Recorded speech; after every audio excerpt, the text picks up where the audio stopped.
got Missouri over in Columbia, Missouri at 4 o'clock on the SEC Network. Looking forward to going on a true road game here with our football team. We had really good work this morning for a Tuesday practice, and working on some things to improve our football team. A lot of respect for Barry Odom. In my time here at South Carolina and his time at Missouri, I've got a lot of respect for him, first of all, as a person, but also as a football coach. And they got a really good football team. Derek Dooley is our offensive coordinator.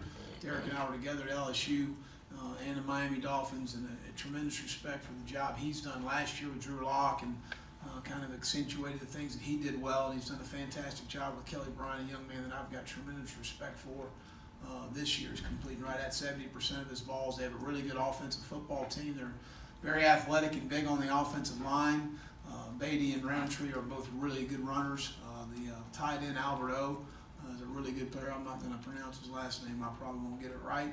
And but both receivers, Knox and Nance, are both guys that can finish on the top end. So they've got a really talented offensive football team.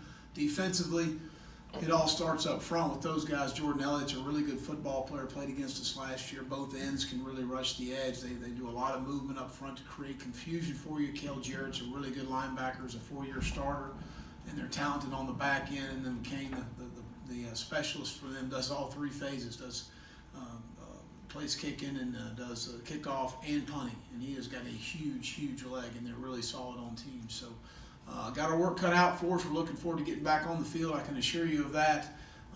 Injury report-wise, there's really no change. Brad Johnson and Rodriguez will not play again this week. I don't expect them both back until after the open week. So I'll open up for any questions. Appreciate it. Get a microphone to you, David.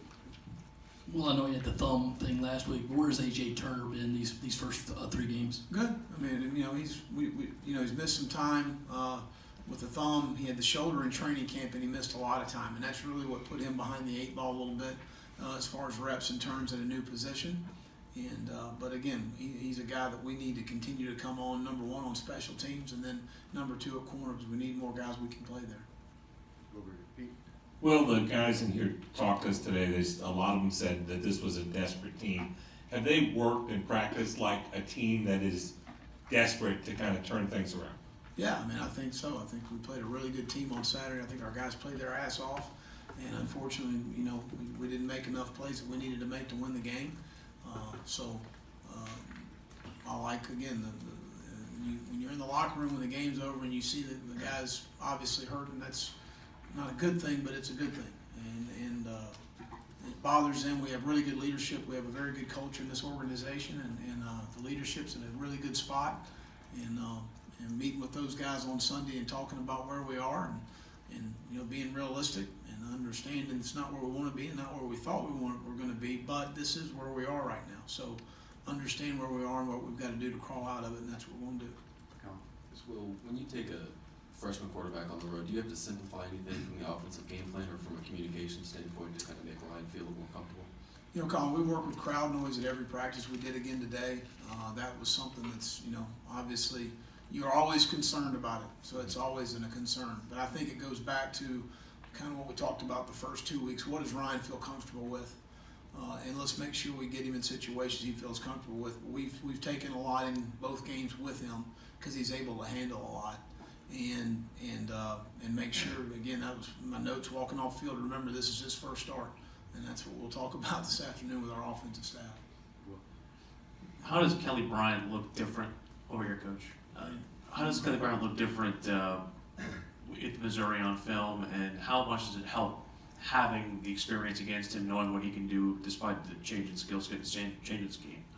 I don't really know. There are some similarities offensively with what everybody does when you talk in terms of 11 personnel or 12 personnel, run game, throwing game wise. I'm just talking schematically that it carries over between teams. But he's a winner. That's the one thing that jumps out at you. He throws the ball extremely well. He throws the vertical balls well. He evades and moves to create, to throw the ball more than he does run the ball. And those are things, I don't know that facing him before at a different school means an awful lot, other than I've got tremendous respect for him. Well, now that you've had a chance to look at the tape from Saturday, what did you like, about Ryan's start? What do you think he needs to improve on this week at Mizzou? Well, again, there's a lot to like. Where there's some mistakes made, sure. We didn't create emotion on a critical third down situation. There was a couple things here and there that, is big picture wise, he's a freshman, and there's going to be some mistakes that are going to be made. But to do a lot of the things that he did athletically and mentally, and just from the fortitude of having some toughness about him, there's a lot to like about the performance. And there's some things that we'll obviously coach him up on. But there's a lot of things we don't have to coach him up on, that the intangible qualities of what he possesses. So that's that to me says an awful lot.